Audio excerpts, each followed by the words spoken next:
Hello and welcome to court. We are so excited to share this moment with you. You voted for it on our Instagram, a Tudor Picnic, but just not a Tudor Picnic. We thought we would switch things up for you, and we are going to be answering some questions so that you can get to know us a little bit better. But before we get into those questions, we really wanted to thank all of you for helping us reach 1,000 courtiers. 1,000 courtiers! We are so excited, and your love for us shows us that all the hard work that we put in for you is worth it, is valid, and that you enjoy it. So thank you, and I hope you enjoy. I know this might come as a shock to you, but our favorite era to work in is the Tudor era. You know that we love glitz and glamour and delicious detail. So I think our dream event would have to be the ball at Versailles. Just the drippings of gold everywhere. The beautiful palace, the grounds. I mean, could you imagine us anywhere else? There are so many people in the community that I look up to. You can look pretty much anywhere and there is inspiration everywhere. The person that I learned the craft from, though, was myself. I am self-taught. It started with hot glue, and now we're here.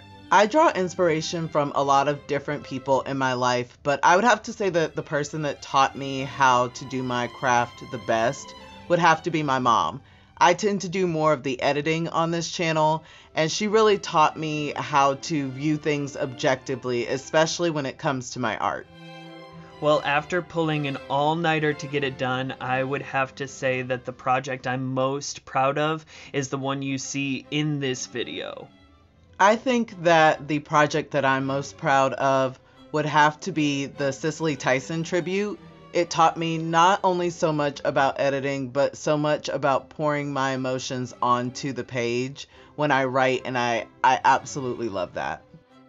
To piggyback off of the last question that we just answered, the project that taught me the most would have to be the Cicely Tyson tribute project. That video had me rendering footage from the 70s with modern footage, and I don't know if you know this. I don't know if you're aware of this. Technology has advanced just like a little bit, so it was a lot of work to combine that footage together and make it look seamless. Coming from a sewing point of view, the most technical project that I've done is also the outfit that I'm wearing here. With the cutouts and the little tabs, all of the little details coming together was definitely the most difficult. Y'all know that I don't really sew. And the reason why I don't tend to sew is because I cannot read commercial patterns. But I mean, I'm not just limiting myself there. I can't read any pattern that anyone else has come up with. So I tend to draft my own patterns when I do so. On the flip side, I tend to do all three: drape, draft, and pattern. I tend to drape when the garment has to lay a particular way on the person, whether that's pleating or what have you. I tend to pattern with commercial patterns when it's a very simple project that I don't need to waste time coming up with a pattern for. And I tend to draft my own patterns when it's something a little more complicated or I want a very specific look.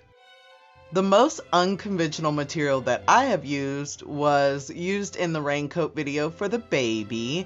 And it was actually a vinyl tablecloth, which, I mean, technically, I guess it wasn't that unconventional because raincoats are just vinyl, but it was unconventional for me. I feel like every time I work on a new project, I'm working with something that I've never worked with before. We almost exclusively work with upholstery fabric, so you never know what you're gonna get. My biggest pet peeve is having to pin all the things together when you're making a project. It takes so much time, and I know that it has to be done to make the project look the way it needs to look, but I hate it. Like I said earlier, I do all of the editing for our content, so my favorite tool to use is Filmora. It is just chef's kiss. I love it. I couldn't recommend it higher. This is not sponsored, but we would take a sponsorship. My favorite tool has to be the IKEA upholstery scissors. You can't beat $5 amazing fabric scissors. Again, this is not sponsored, but we would take a sponsorship. The pandemic has set us into motion, really. There have been a lot of changes that we've gone through in our personal life that kind of propelled us forward into starting the YouTube channel and getting the ball rolling. So everything that you've seen so far has kind of, in a way, been a result of the pandemic. This past year has taught me a very, very important lesson, and that's to make time. And I know that sounds really cliche, but I really, really enjoy crafting with my family and getting all dressed up and going out and doing fun things like this picnic. It was so fun to just sit around and eat and feel fancy, and it's something that we wouldn't have done pre-pandemic, the past year. So I'm really happy that this has taught me to take time to enjoy life a little bit more. In order to get that family time with Muse and the baby, I've had to adjust my timelines and get to a sharp schedule that I can nail down to get these projects done, to get content out to our courtiers, and enjoy these family moments. So I'd say in the past year, working on reaching deadlines efficiently has really been where I've excelled. The outfit that I would like to most revisit would have to be the outfits that we wore in our second video on our channel, A Tudor Halloween. Not because they were bad outfits, but my editing has improved so much since then, and I have learned so much about filming since then.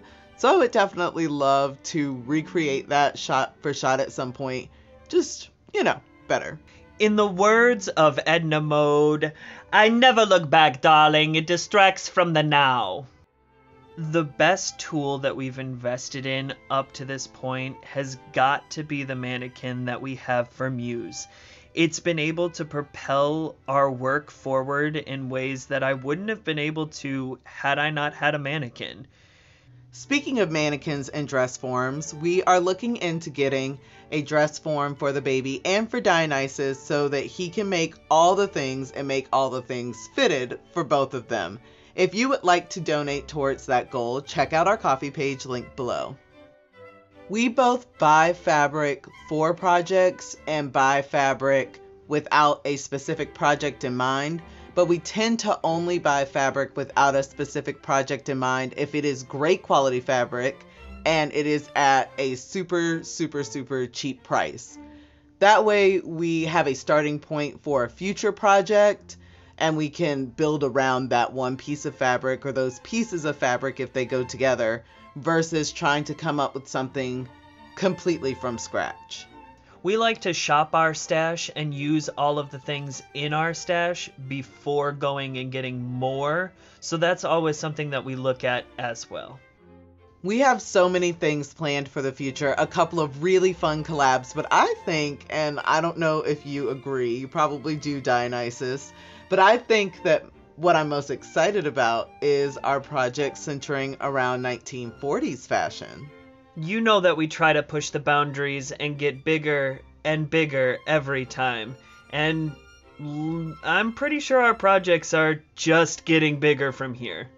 I have not owned a rotary blade, but I feel like that would be more dangerous than scissors with the baby around. The baby's kind of like a cat. He likes to sit on the fabric that I'm trying to cut. So it's probably not the best idea to have a tool that you can't pull away as quickly. Oh, I have a lot of bad sewing habits. Pretty much all of my sewing habits are bad sewing habits, but I think the most criminal one would be that I don't make mock-ups. I am in it to win it. I usually do not win it, but I am in it to win it. My worst habit is cutting loose strings. I like to go fast. It's one of the reasons that I don't like to pin anything. I do pin things, but I don't like it. And part of me going fast is finishing a line on the sewing machine and not cutting the string. I like to take my pins out as I go rather than sewing over them, but I don't abide by the laws of sewing. I told you that I have a lot of bad habits. I will simply sew in any direction that I so choose to sew in, even if the pins are facing the wrong way, to pull them out. There is a reason why I don't tend to sew on our channel. It's not very aesthetic, and it is just very scary for the viewer. It's scary for me. I could only imagine what it feels like to a courtier. As for me, I do both. Most of the time, I will pull out the pins because that's what you do. But I also like to live on the edge and give you a little bit of anxiety.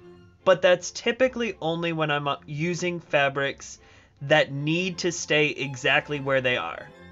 I believe the options are, while sewing, barefoot, socks, or shoes. Shoes? Shoes! No! It hurts. Shoes! It's disgusting. Shoes! It's a no for me. Shoes? Shoes. Let's get some shoes. No, let's actually party and not wear shoes while we're sewing. I'm a barefoot person. I have to sew barefoot. Barefoot or socks? If I had to choose between tea, coffee, or chocolate, it's coffee hands down. I love coffee. I wish coffee would reciprocate that love and stay with me for longer. But it just means that I just have to go back. I have to go back for more coffee. I prefer tea for the aesthetic, but coffee for the energy.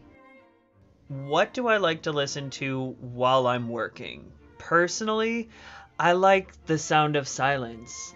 I just need silence sometimes, and that's what I like to listen to when I'm working. I am the complete opposite. I love being surrounded by a ton of noise, so I usually like to listen to either a podcast. My two favorites are both from NPR. One is Throughline, and the other one is Code Switch.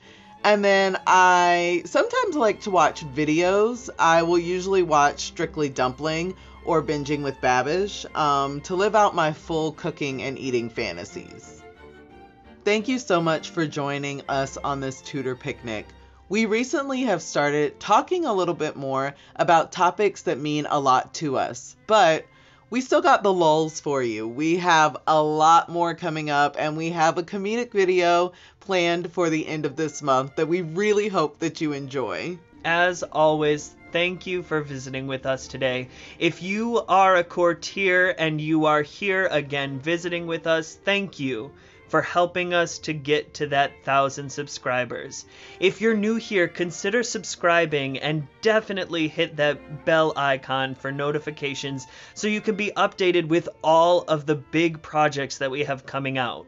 Our kingdom is always growing, and we can't wait to see what tomorrow will bring. Until next time.